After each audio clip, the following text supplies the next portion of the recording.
It's in places like this where the Tories are in trouble. How do you think the government's doing generally? Not so well. South West Surrey, the Chancellor's seat with a 9,000 majority. And there's something on people's minds.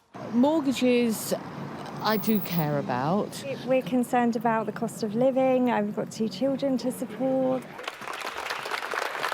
And on a day of bleak economic warnings, pressure on the PM. Prime Minister, you said today you want to be honest, that you're someone who is straight with people.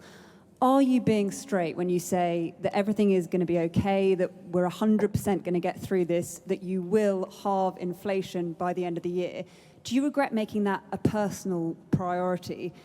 And should people trust you if that doesn't happen? I absolutely don't think it was a mistake to set as my #1 priority halving inflation.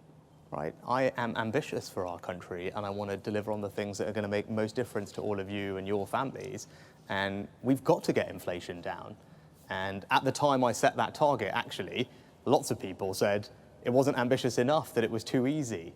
And I knew that that wasn't true.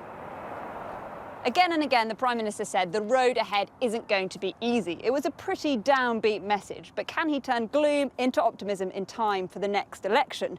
The trouble for Rishi Sunak is that he has put the economy at the centre of his pledge to the country and said that he is personally to blame if inflation isn't halved by the end of the year.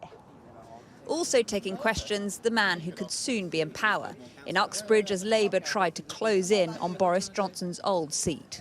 We haven't had growth significantly for 13 years. Add to that the mini-budget last year, which did huge damage to our economy, and the failure of the government to do anything about energy for years that would have kept our bills down. So now we've got the awful prospect of mortgage holders and families paying the price of Tory failure.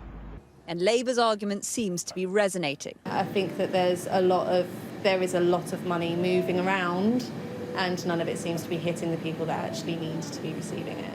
I think it's either going to be Lib Dems or Labour. Do you normally vote that way? I was a traditional Kenneth Clark Tory. They don't exist anymore.